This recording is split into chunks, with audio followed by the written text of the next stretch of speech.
Eric Vega. ¿Cómo está mi querido amigo Francisco? ¿Me escucha?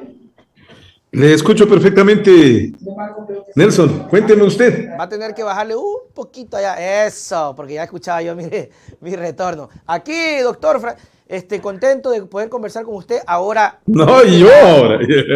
Ahora de este lado. ¿Se acuerda que nos entrevistamos o me entrevistó el fin de semana? Fue un programa muy bonito, espero que le haya ido súper bien. Y pues bueno, la idea es, yo tengo entendido que ustedes están de aniversario, ¿no? Y yo creo que Eso es importante recalcarlo, mi querido Francisco. Oiga, y yo estaba revisando, ¿no? Si me equivoco, usted me va corrigiendo. 18 años, ¿verdad? Sí, señor. 18 Sí, señor. años. 18 años de Ecuador inmediato. Claro. Ahora, cuénteme la evolución, porque justamente hablábamos hace poquito de la evolución y teníamos aquí un invitado que nos hablaba de la facturación electrónica y decía, no estamos listos, estamos con temor, nos vamos a quedar sin empleo las imprentas, pero yo decía, ok, sí es cierto, pero es inevitable el tema de la tecnología. 18 años me lleva a pensar de que usted no empezó precisamente con las redes sociales. Cuéntenos un poco cómo arranca Ecuador Inmediato, ¿verdad? Y cómo va evolucionando. Primero, qué grato saludarle, Nelson, y saludar a su público. Para mí el público siempre será respetable. Lo segundo, y que para mí es significativo el cumplir este 10 de agosto del 2022 los 18 años. Wow. Sí, usted tiene toda la razón. Esto no empezó con las redes sociales. Los que empezamos con todo este fenómeno fuimos nosotros.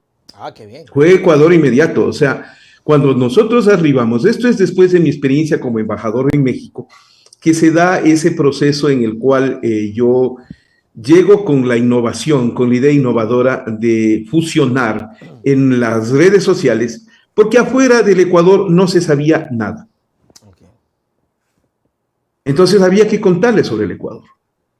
Utilicemos la tecnología, fusionemos prensa, radio y televisión al mismo tiempo en un proceso de transmisión inmediata. Y esa fue la primera gran innovación, es decir, la noticia, usted refería hace un momento eso con mucha precisión. La noticia se produce ese momento y en el Ecuador había que esperar o al noticiero en la mañana o en la noche o al día siguiente que te cuenten los periódicos y las radios leían lo que publicaban los periódicos. Totalmente. No, nosotros decidimos romper el esquema, contarle ese momento. Punto.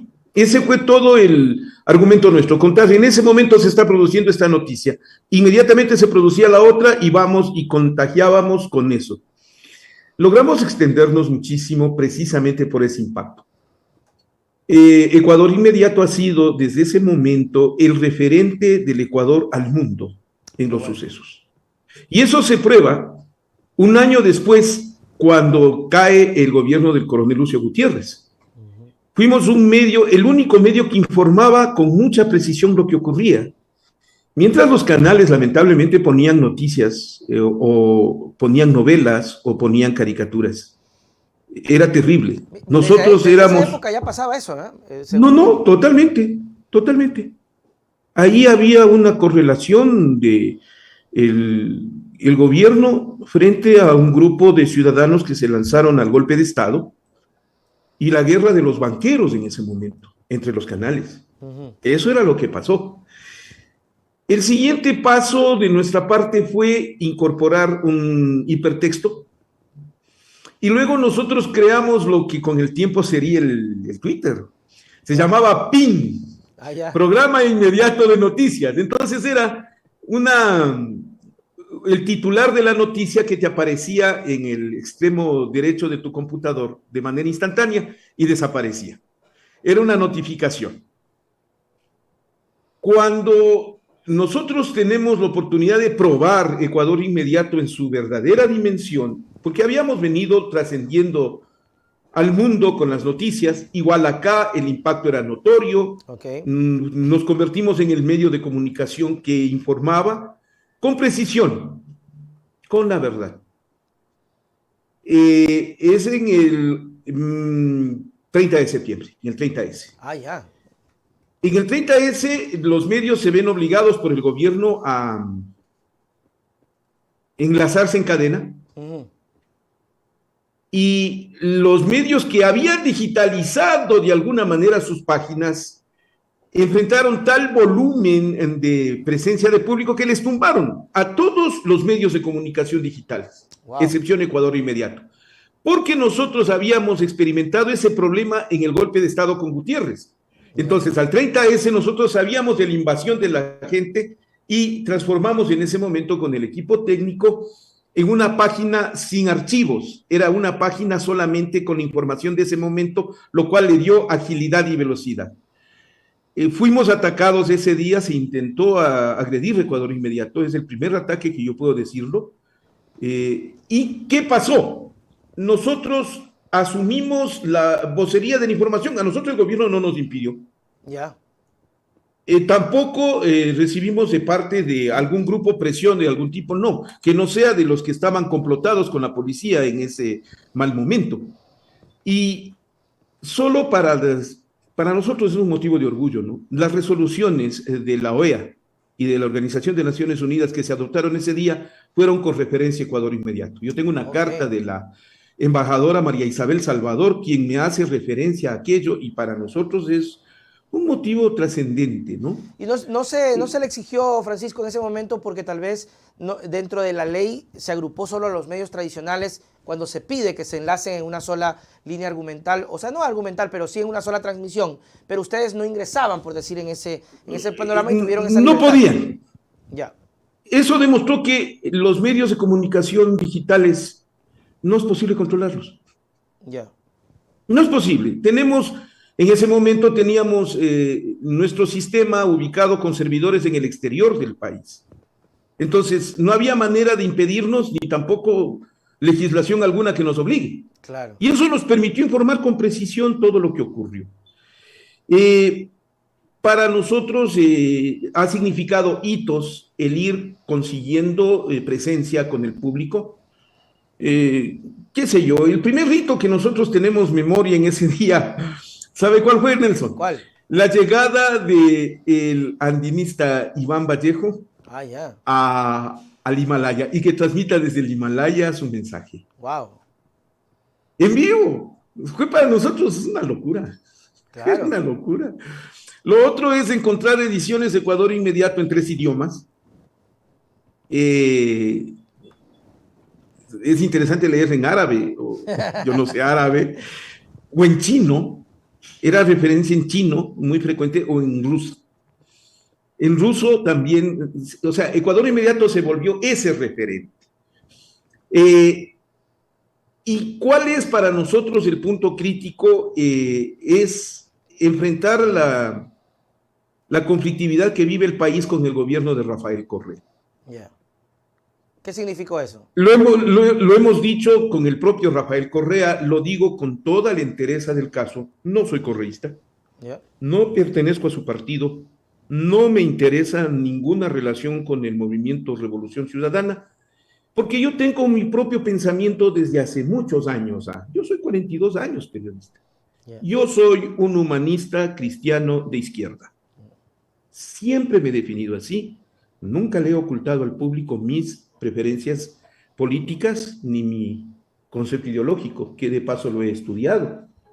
Yo tengo una licenciatura en periodismo, estudios en ciencias políticas en la Flaxo, tengo una abogacía, un doctorado en jurisprudencia y ahora posiblemente un masterado en derechos humanos y derecho constitucional. Y eso cuando dice ahora que ya mismo lo obtiene. Sí, estoy preparando mi tesis sobre la presunción de inocencia. Usted no para, pues. Pero es que, a ver. Pero eso es bueno, es un ejemplo, perdóneme. La parábola de los talentos del Evangelio. Usted tiene la voluntad de seguir preparándose y eso es un ejemplo para nosotros, que a veces nos quejamos porque, híjole, Dios mío, lindo el examen de la CNC, no puedo. No. Qué bueno. La parábola de los talentos te dice que a quien más te da, más se te exigirá. Claro que sí. Si se me ha dado inteligencia, modestamente, vamos a aplicar esa inteligencia en el bien. Y ese es mi punto. Habiéndome preparado como tal, yo entendía de otra manera, y todo el proceso de Ecuador Inmediato es entenderlo de distinta manera a la relación prensa-ciudadanía, prensa-país. prensa política, prensa sociedad, prensa economía. Y como decía en el caso del gobierno del economista Correa, Sí, en eso quedó. es notorio que a nosotros se nos puso en un conflicto por no cambiar nuestra línea editorial. Mi línea editorial desde el momento que nace Ecuador Inmediato es informar con la verdad. Además he sido mi línea editorial como periodista. Con el debido equilibrio y escuchando a las dos partes.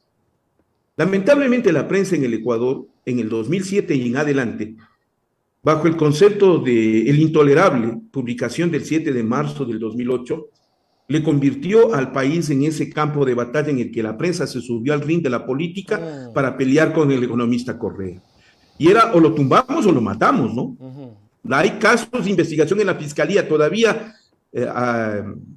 durmiendo, mientras que el país veía como un gran sector de la prensa se dedicó a convertirse en el partido político de oposición al economista Correa y las fake news, mientras que sí existimos grupos de periodistas regionales, locales y a nivel nacional o a nivel mundial, como quienes nosotros hemos hecho en Ecuador Inmediato, que nos dedicamos a informar de los dos lados. Y entonces a mí me tocaba soportar la crítica de la oposición, porque informábamos en Ecuador Inmediato de Rafael Correa, y la crítica de los sectores que son afines al economista Correa por informar sobre la oposición. Pero si ustedes revisan nuestro archivo, ahí está todo reflejado en esa batalla política que se dio entre los dos sectores. Eso con el tiempo sería reconocido por algunos opositores. Les tengo en mente y me agrada mucho que hayan asumido esa actitud de respetar nuestra línea del equilibrio. Eso es importante. Y eso es lo que mis colegas perdieron la línea del equilibrio. Nelson, mis colegas perdieron esa línea del equilibrio y se convirtieron en opositores y siguen siéndolo hasta ahora. Y eso no habla bien de la comunicación desde ese punto de vista. Comparto totalmente, Francisco. Antes de continuar, quiero enviarle un saludo a Luis Cornejo, que nos está viendo desde Nueva York. Le manda a usted un saludo. A Omar Novoa. Luis. Omar Novoa Saludos, también Omar. lo está viendo por acá. Omar creo que también es asiduo.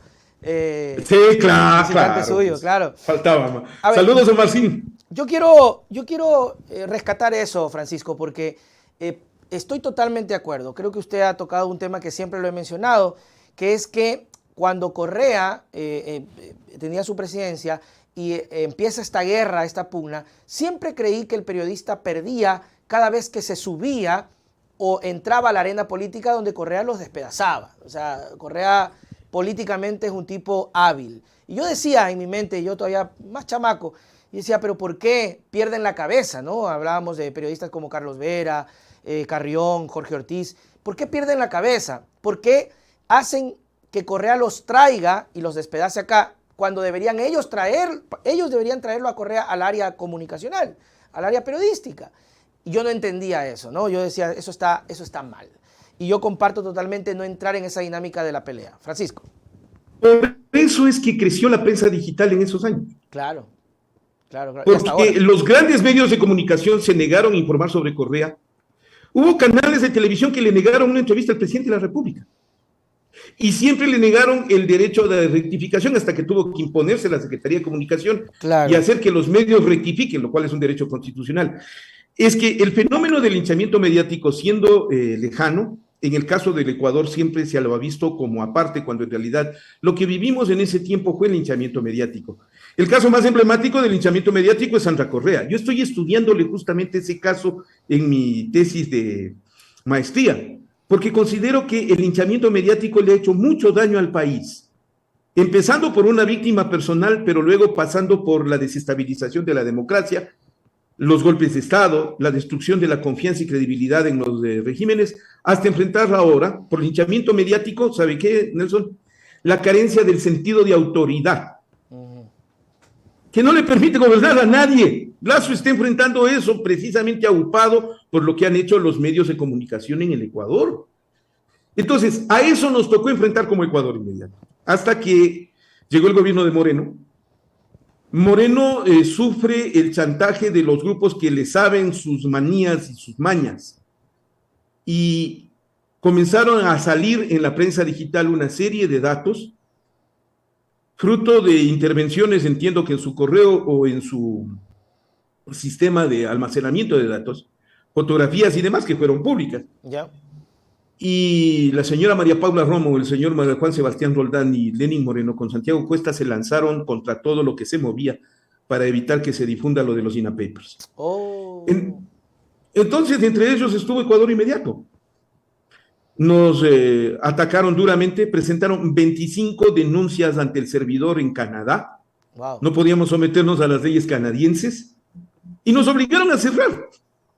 Y Michelena hacía gala de aquello en entrevistas con algunos colegas periodistas, ex amigos que se comportaron de manera ruin, anunciando que nos iban a denunciar con esas 25 denuncias, falsas todas ellas, pero que nos hicieron daño.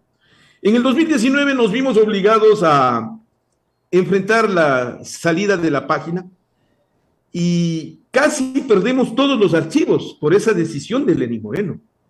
Que no sea un esfuerzo titánico de trasladar, no tiene usted idea lo que tenemos en archivos. Tenemos la historia del Ecuador desde el 2004 al 2019, archivada con exactitud, con precisión, con datos, fechas, cifras, videos y todo, que lo hemos tenido que respaldar físicamente. Ustedes no tienen idea lo que eso ha significado, pero lo hicimos. Y cuidado que nosotros no hemos perdido esos archivos. Si están confiados en que eso se acabó, no se acabó. En el momento en que nosotros querramos, volvemos y les ponemos esos archivos de nuevo, que no los van a encontrar ahora en la red, pero que nosotros los tenemos. Están bien guardaditos, no se preocupen.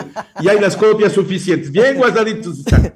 Espero, eso sí, que alguna entidad, alguna institución, alguien que investigue socialmente a la prensa a nivel mundial se comprometa con nosotros a salvaguardar esos archivos y a ponerlos de nuevo en vigencia. Okay. Un archivo histórico estupendo. Bueno, qué bueno. Y entonces ahí es cuando viene esta tercera etapa que nos ha enlazado a usted y a mí de manera tan cordial, la de utilizar las redes sociales. Es a raíz de lo de Lenín Moreno. Ya veníamos nosotros llevando el fenómeno del Twitter, el fenómeno del Facebook y el YouTube, pero es a partir de ese momento en que potenciamos, por ejemplo, mi editorial, que no es ahora ni es reciente. Yo lo vengo haciendo hace 25 años atrás, desde cuando fui director de noticias de Notihoy, en Radio Centro Internacional, el querido Notihoy. A partir de ahí yo proyecté ese comentario editorial que ahora nos enlaza y que nos une, y que ahora nos permite ir creciendo, porque de pronto nos sorprendemos gratamente de tener entre todos los afiliados a redes sociales, entre Twitter, Facebook, YouTube, TikTok y Instagram, algo más de 500,000 de afiliados. ¡Wow! Eso es esa es una cifra espectacular. Claro. Entonces, ese es el público. ¿Y por qué el público se va a los medios digitales? Caso suyo, Nelson. Por credibilidad. ¿Por qué cuestiona los medios de comunicación tradicionales? Porque ellos se subieron al ring en la pelea con Correa y perdieron su credibilidad. Totalmente. Mientras que en los medios digitales usted encuentra la noticia inmediatamente. 2, la noticia con credibilidad. 3, entrevistas a personajes interesantes que nunca estarán en la pantalla. El caso que usted acaba de presentar del señor de las facturas nunca estará en los canales de televisión. Eso es cierto. Y la facilidad que tiene para contactarse con nosotros, ¿no? Oye, queremos entrevista, tenga. Claro. Ellos están interesados en el odio en contra de Correa. Sus noticieros es digno de estudio. Yo quisiera saber de los lindos canales y todo lo demás. ¿Cuántas veces le mencionan a Correa con odio? Todos los días. Claro. Ya es patológico, es enfermizo, pero eso es lo que quieren ofrecerle con información al público. Y el público ya no quiere, punto. No quiere, además es inteligente y rechaza. Pero antes de concluir con el asunto de Correa, yo sí quisiera tener una reflexión suya de acuerdo al tema del por qué los medios tienen esta pelea fuerte, acérrima, no solamente el tema de medios, actores, periodistas, hay ya medios digitales que también están con una línea muy fuerte en una pelea contra Correa, ¿no? Es como somos un medio, pero que nacemos por el odio a un personaje. Yo le pregunto a usted, mi querido Francisco, ¿no le perdonaron a Correa el hecho de que él los haya cuestionado? Es decir, el periodismo y la comunicación y los medios vivían, todavía algunos creen que viven, en el Olimpo, y vino este señor, este humano, a tocar a los dioses de la comunicación, a cuestionarlos, a decirles, no estoy de acuerdo. Les robó el fuego a los dioses. Sí. Ya, no. Entonces, a ver, sí y no. A ver, cuénteme. Sí y no. Sí, porque no es Correa. Ya. Esta es una tendencia desde el imperio, y voy a ser claro, desde los Estados Unidos, que manda a sus operadores en todo el continente para evitar el crecimiento del progresismo. Ok. Empezó con Chávez, pasó con Lula, se fue con Kirchner, y comenzó luego contra Evo Morales y con Correa, con Guatemala, con Honduras, con El Salvador, contra Castro, contra Cuba, es decir, era todo un conjunto de boicotear toda la gestión con la noticia y la información, con la deformación de la noticia. Es una estrategia de control del poder. Y aplicada primero regionalmente, luego se pasó a una estrategia local en cada uno de los puntos.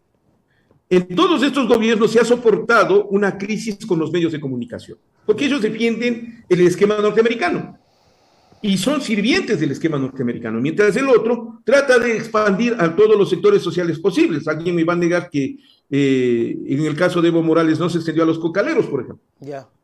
No, así de simple ya, pero vamos poniéndolo. En el caso de Correa, Correa gana y se aplica el mismo esquema, es decir, la prensa se subió, estoy hablando del 8 de marzo del año 2007, se subieron al ring. Estoy hablando de 3 meses de gobierno. Claro. No, si esto fue empezando. Y yo le tomo a la actitud de Correa como una actitud defensiva frente a la agresividad de los medios. Los medios se han vuelto desde siempre agresivos cuando se trata de disputarles el poder, porque se sienten hasta amparados. Uno de los derechos humanos, a ver, hablemos primero de la universalidad de los derechos humanos. Todos son iguales, pero los sectores de los gremios de la prensa se sienten que la libertad de expresión es un derecho superior a todos los demás derechos, lo cual es falso. No existe esa supremacía. Pero ese es el argumento con el cual ellos se sienten defensores de la democracia. Mientras que en los gobiernos se enfrenta a una andanada de ofensas, de insultos, de ataques, de estrategias premeditadas para afectarlos o para destruirlos. Y lo que pasa es que con Correa no se esperaba una reacción de ese tipo. Y Correa muchas veces se confronta con ellos, en algunas pierde la batalla, en otras les gana, en la mayoría de veces logra confrontarlos y ponerlos en entredicho. Por eso les digo, lo que perdieron los medios de comunicación no fue el poder, perdieron algo más que el poder. De esa batalla perdieron la credibilidad. Claro. Porque además en este momento, ahí sí, utilizando la libertad de expresión, de pensamiento y de información, en cualquier red social, cualquier persona se siente con derecho a desautorizar, descalificar, insultar y ofender a los voceros de la prensa tradicional. Es así de simple. Entonces, ese fue el conflicto con Correa que termina por ganarles la batalla. Vamos, yo no pensé que Correa iba a terminar o resultar ganador. Él en sí no, todavía es víctima de ese proceso de estrategia. Pero en donde sí terminó minándoles y destruyéndoles con su credibilidad. Claro. Difícilmente usted cree en un canal de televisión en este momento. No les cree, punto. Claro. Difícilmente cree en quienes eran voceros en ese momento y que fueron enjuiciados, tienen todos los problemas desde la prensa. En este momento usted no les cree. Es tan simple como eso. Se genera la duda, se cuestiona, y en el tema de Correa, por ejemplo, uno de los síntomas más claros fue las últimas elecciones, ¿no? Ganaron la primera vuelta y estuvieron a poco de ganar la presidencia con todo en los juicios. Correa sigue siendo calificado como el personaje más popular de la política, sigue siendo noticia, sigue generando información, y esto creo yo que es parte también de la oposición, que nunca deja de ponerlo en primer plano. Le otorgan poderes que a veces creo que hasta el mismo Correa dice, yo no sé, compañerito, tanto poder tengo que manipulo al súper de banco, a la asamblea. Lo del influjo psíquico. Eso es terrible. En términos del derecho, lo del influjo psíquico es el ridículo más grande de la justicia ecuatoriana. Ante la justicia internacional, eso es terrible. Pero eso lo que hizo es elevar el perfil de Rafael Correa. Y la prensa se ha encargado en endiosarlo, en convertirlo en una imagen de permanente recordación de fácil ubicación, de controversia a favor de él. O sea, cada que entra en controversia Correa termina ganando, porque la credibilidad de los otros está destruida. Factor de imagen. Y al mismo tiempo el propio Rafael Correa, pues. En algún momento usted decía, quítale en el Twitter a Correa. Es que en realidad el hombre ha llegado, es que sí, ha llegado a utilizar, ¿no? Claro, ha llegado a utilizar de manera tan efectiva las redes sociales que le convierten en omnipresente. Está en todo lado. Está en todo lado. Y eso que le cerraron la cuenta de Facebook. En Facebook hay más credibilidad que en Twitter, ¿no? O sea, eso. Las comunidades eso son distintas, así es. Claro, pero el haberle quitado en Facebook no le perjudicó porque le dejaron Twitter. Y en Twitter, Correa es un éxito. Claro, son como 3 millones de seguidores. 3 millones. ¿Tienen Francisco, idea o proporción de qué es eso, no? Omar Novoa envía nuevos saludos, manitos para arriba. Eduardo Amparo me pregunta cuál es su criterio sobre el caso de Glass a propósito de que ha salido nuevamente en libertad por el habeas corpus. Yo ayer daba la información, yo le decía a Jorge, le decía, pero dele suave y tenga cuidado el juez que le dio porque va a empezar ahora ya una campaña agresiva en contra de ellos. Cuénteme, Francisco, ¿cuál es su criterio? Piensa mal y acertarás. ¿Qué pasó ahí? Piensa mal y acertarás. Yo creo que es una trampa. Okay. A ver, Jorge Glass va a la cárcel, vuelve del habeas corpus anterior y entra en un proceso de crisis médica muy grave. El gobierno se niega a aceptar darle atención médica. Lo que pasó en el hospital Pablo Arturo Suárez es notorio. Y este escándalo lo denunciamos en Ecuador Inmediato. Yo lo denuncio a través de los editoriales. Comienza a crecer. La figura de Jorge Glass y la figura de Freddy Carrión, violentados en su derecho a la salud, comienza a crecer mundialmente. Cuidado, esto no es localmente. Acá, por ejemplo, usted el tema de la salud de Jorge Glass no le ve en los lindos canales. Ni uno. No. Nadie. Pero nosotros en la prensa digital, todos los medios digitales le hemos enfocado al tema. Correcto. Ante ese crecimiento que le desprestigia al gobierno, me da la impresión, disculpen, puede ser que, a ver, déjenme, como sabe decir un buen amigo, déjenme a mí con mis manías, ya. A ver, esto que voy a pensar, déjenmelo a mí. Ok. Yo creo que frente al crecimiento de la denuncia de la salud de Jorge Glass, decidieron interponer, además que se ha solicitado efectivamente, como dice el gobierno, el habeas corpus ante la Corte Provincial de Pichincha. Correcto. Y entonces deciden contaminar el proceso, metiendo a un juez en Portoviejo a que premeditadamente dé un habeas corpus que no sé si fue solicitado.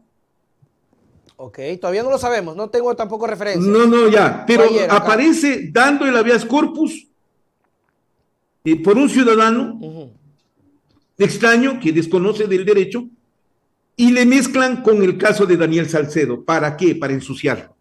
Ok. Ensucian con eso, claro, ensucian con eso, y ya vieron en las redes sociales todo lo que pasó. Ensucian con eso el caso y se controvierte el habeas corpus en contra de Jorge Glass y no lo van a dar. Y con eso salvan el escándalo que es la no atención a Jorge Glass. Está destruyéndose. Señor presidente Lasso, tendrá cuidado que se le muera Jorge Glass en la cárcel. Después de todas estas trafacías. Tenga cuidado. La salud de Jorge Glass está en peligro. Tenga cuidado. Pero eso es solo una advertencia. Por último, déjenme a mí. Okay. Demuéstrenme lo contrario. No, está bien. Demuéstrenme lo contrario nomás. Nosotros estamos en libertad de tener ese tipo de análisis y me parece que tampoco está fuera de concepto o descabellado. Creo que, Francisco, hemos sido testigos de que todo puede pasar, todo puede ocurrir. Es una cosa, decían, no sé si usted, por supuesto que tiene que haberlo escuchado más que yo, que en política fría en granizo, es un popular... Claro, la frase fenomenal de Andrés F. Córdoba, expresidente de encargado del poder allá en 1942. En el 43, 44. Sí, 44. Totalmente. Ya, después de Arroyo del Río. En Ecuador, en la política se puede freír granizo. Se puede tostar granizo. Ah, tostar. Bueno, acá tostar granizo, ya fue. Francisco, dentro de la evolución, ¿has logrado que esto sea porque justamente conversaba con Javier Lazo la vez pasada y Javier decía, hay que crear una gran plataforma, una gran plataforma. Yo le decía que me parece extraordinaria la idea, pero que pasa por un tema muy grave y se me quedó preguntarle a Javier, se lo digo a usted, ojalá que pueda conversar con Javier otra vez, el tema de la publicidad, sí, el tema del ingreso económico, el tema de la sustentabilidad. Yo creo que a veces tenemos el concepto de que el periodista no come, no se viste, no tiene familia, que somos extraterrestres, reptilianos. Bueno, y yo le decía a Javier del financiamiento. Se me quedó preguntarle, se lo voy a decir a usted, que esto tiene que pasar por el tema del recurso económico. Pero aquí hay un asunto. Hay una clara... usted ha sido muy claro en decir su tendencia política, eso es valedero, pero ¿qué pasa cuando, por ejemplo, no hay ese apoyo a los medios digitales, de pronto de estamentos, instituciones, municipios, prefecturas, precisamente para levantar un poco el asunto? Que sí ocurre con otros medios privados, en donde sin empacho, $40,000 son desembolsados por parte del municipio de Guayaquil y no pasa nada. ¿Sí me entiende, Francisco? Nadie les dice nada. De hecho, yo nunca he criticado porque creo que detrás de una radio hay gente que trabaja.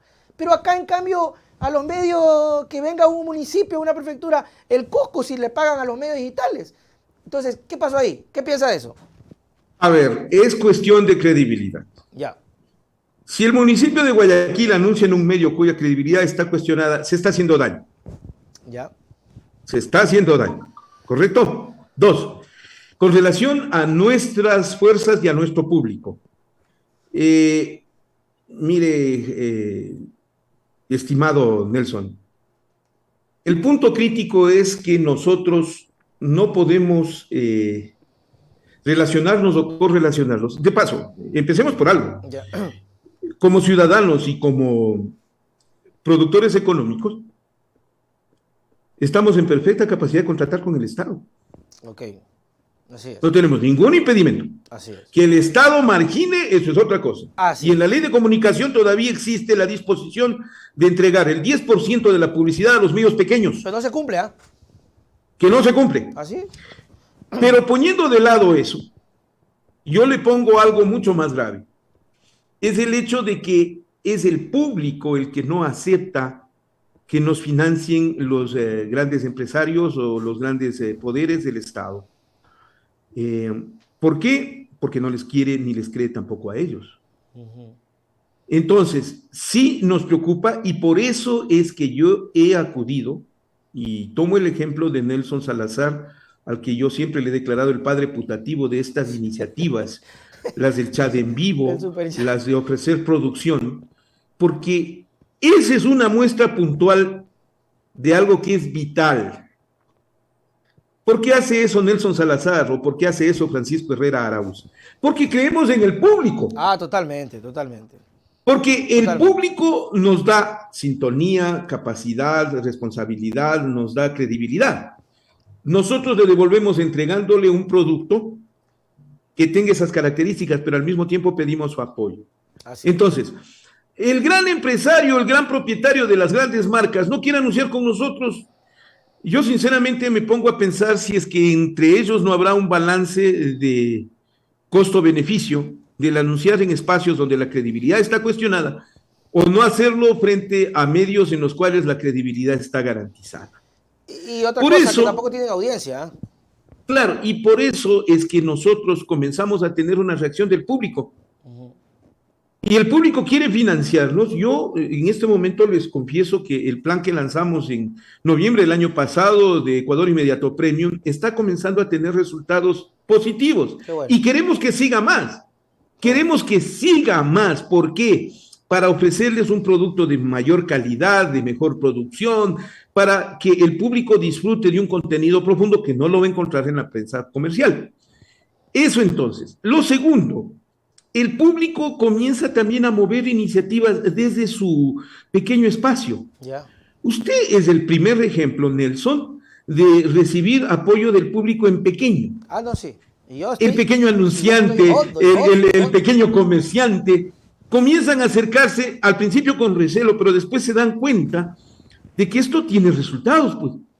¿Por qué? porque anunciar es vender. De acuerdo, en el mercado que tenemos la publicidad es vital.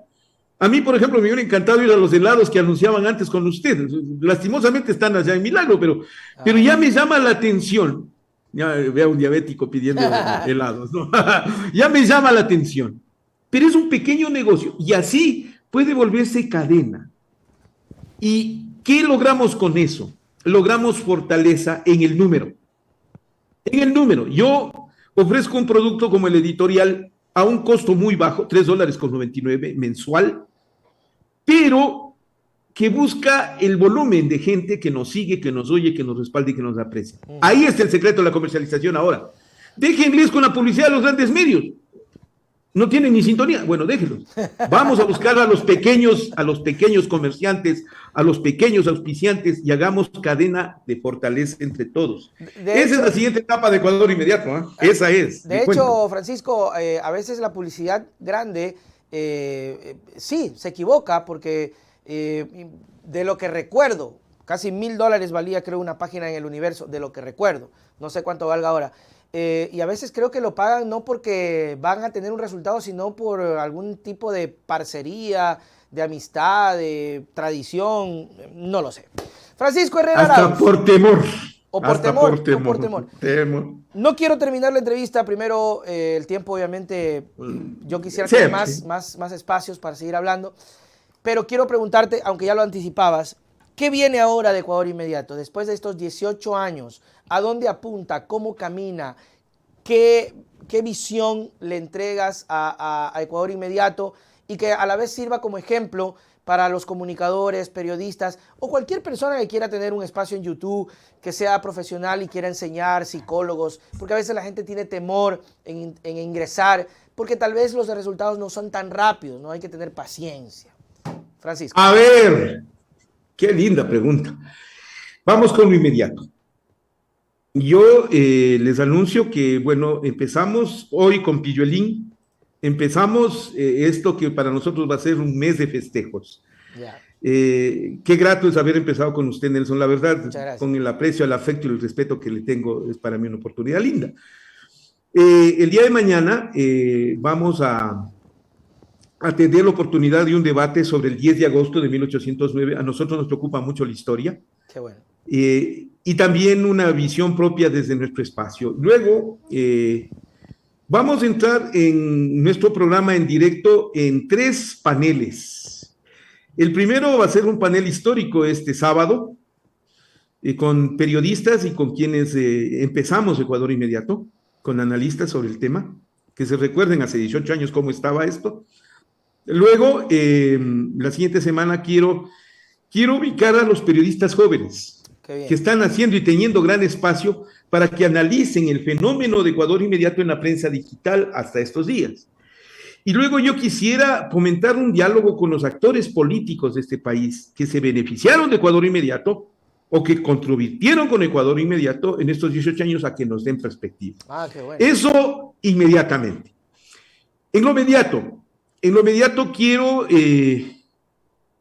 apuntalar en 2 campos. ¿Ya? El primero, consolidar más el sistema de información.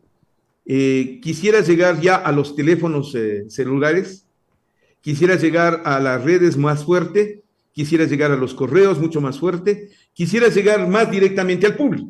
Okay. Esa es una primera idea. Con noticias, volver de nuevo a la fase de las noticias que ahora está interrumpida, más todo lo que hemos producido en los canales de las redes sociales. Eso es lo primero. Lo segundo, mire, Nelson, yo he hecho Ecuador Inmediato solo. No recibí el aporte de nadie. En este último tiempo soportamos una crisis económica como todos los medios. Claro, no soy el único, y es extraño por la pandemia y por todo lo que vino. Y estamos saliendo adelante por el público.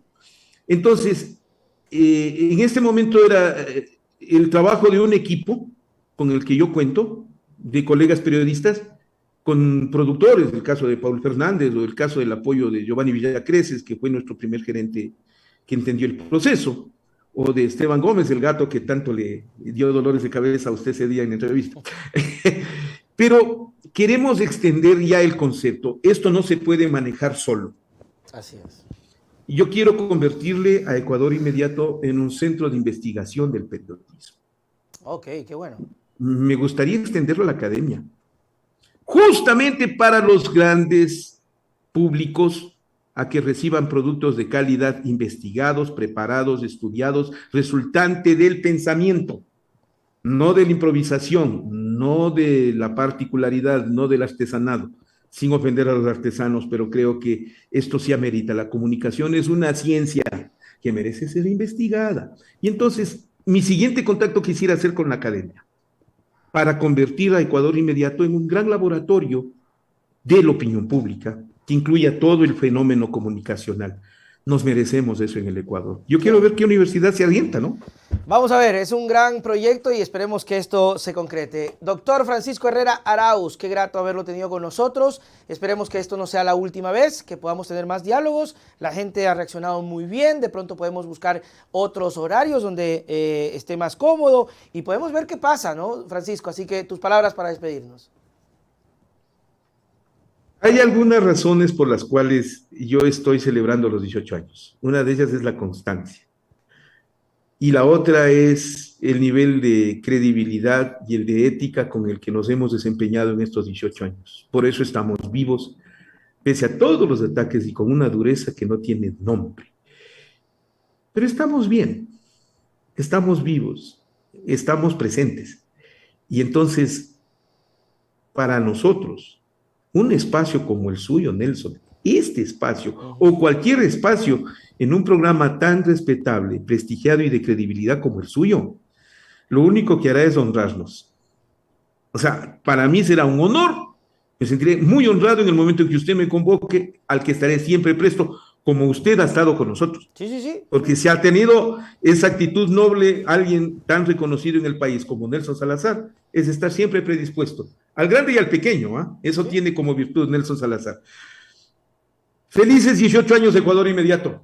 Mucho tenemos que hacer todavía. Esto recién empieza. Acabamos de ganar nuestra mayoría de edad. Vamos a ver qué le hacemos al Ecuador con Ecuador. Felicidades. Oiga, y yo apenas cumplo 7, así que tengo un largo camino todavía. Francisco. 7 ya tan famoso. Nos vemos en otra oportunidad. Te voy a invitar. Vamos a ver cómo concretamos. Hacemos. A su mandar, Nelson. Chao, chao. A su mandar. Bendiciones. Muy bien, mis queridos amigos, ahí estuvo con nosotros en vivo y en directo el doctor Francisco Herrera Arauz. Ahí puede Francisco cortar la llamada para que podamos nosotros acá seguir ahí en la terminación de la llamada para poder seguir conversando. Ok, estamos en... Esa es mi mamá. 18 años de Ecuador Inmediato. Uy, papá lindo. Y yo con 7 ya estoy así que me muero, que no sé qué hacer. Bueno, vamos a ver si craneamos con Francisco, asimismo tener una conversación semanal de análisis. Puede ser, podríamos comprometer y mantenemos esta rigurosidad de hablar, conversar, analizar, que me parece que es súper, súper importante e interesante.